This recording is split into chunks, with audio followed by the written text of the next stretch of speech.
India और Canada के रिश्ते इन दिनों काफी तनावपूर्ण हो चुके हैं। पहले जहां ये बस कूटनीतिक मतभेदों का मामला था, अब ये सीधे सीधे आरोप प्रत्यारोप तक पहुंच चुका है। सवाल ये है कि आखिर क्या वजह है इस बढ़ते टकराव की। असल में ये सब शुरू हुआ कनाडा में रहने वाले सिख सेपरेटिस्ट से, जिनका भारत विरोधी एजेंडा समय के साथ एक बड़ा मुद्दा बनता गया है। और कनाडा की सरकार का इन तत्वों को बार बार शेल्टर देना इस मसले को और भी गंभीर बना रहा है। हरदीप सिंह निज्जर की हत्या इस पूरी घटना का एक बड़ा टर्निंग पॉइंट थी। निज्जर, जो कनाडा में रहते हुए भारत विरोधी गतिविधियों में एक्टिव था, उसकी मौत के बाद दोनों देशों के बीच का तनाव एक नए स्तर पर पहुंच गया। निज्जर की मौत के तुरंत बाद कनाडा के प्रधानमंत्री जस्टिन ट्रूडो ने सीधे सीधे भारत पर आरोप लगाते हुए कहा कि भारत इसमें शामिल है। उनके इन आरोपों ने भारत को भी कड़े शब्दों में प्रतिक्रिया देने पर मजबूर कर दिया।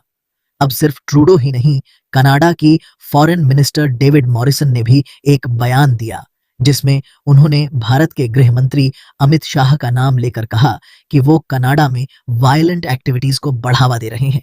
ये बयान भारतीय सरकार के लिए बहुत ही अस्वीकार्य था। आखिर किसी दूसरे देश के मंत्री का इस तरह से भारत के एक उच्च अधिकारी पर आरोप लगाना एक बड़ा डिप्लोमेटिक इंसल्ट माना जा रहा है।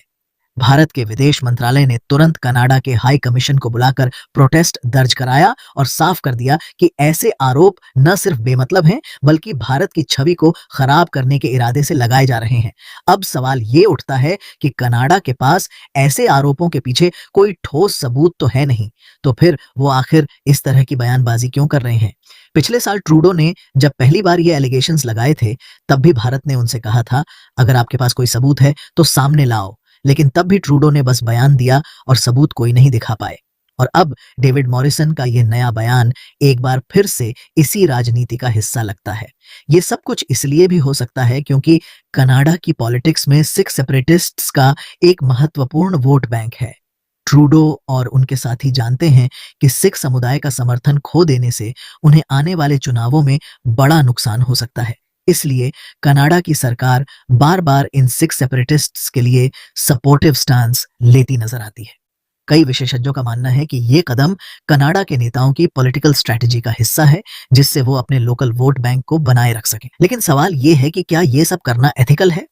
क्या किसी भी डेमोक्रेटिक कंट्री को अपने वोट बैंक के लिए दूसरे देश की छवि खराब करने का हक होना चाहिए? ट्रूडो की इस राजनीति को समझना मुश्किल नहीं है, लेकिन इससे इंटरनेशनल रिलेशंस पर क्या असर पड़ेगा, इसे वो शायद नजरअंदाज कर रहे हैं।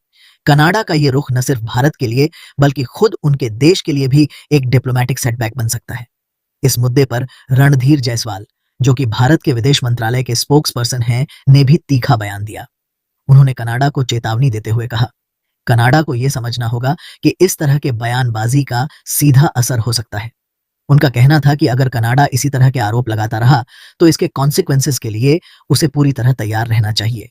ये एक तरह की डिप्लोमेटिक वार्निंग थी, जो इस बात का संकेत है कि अगर कनाडा ने अपने तरीके नहीं बदले, तो इंडिया डिप्लोमेटिक टाइज और ट्रेड रिलेशंस दोनों पर सख्त कदम उठा सकता है। सोचिए, आज कनाडा का रुख पाकिस्तान जैसा दिखने लगा है।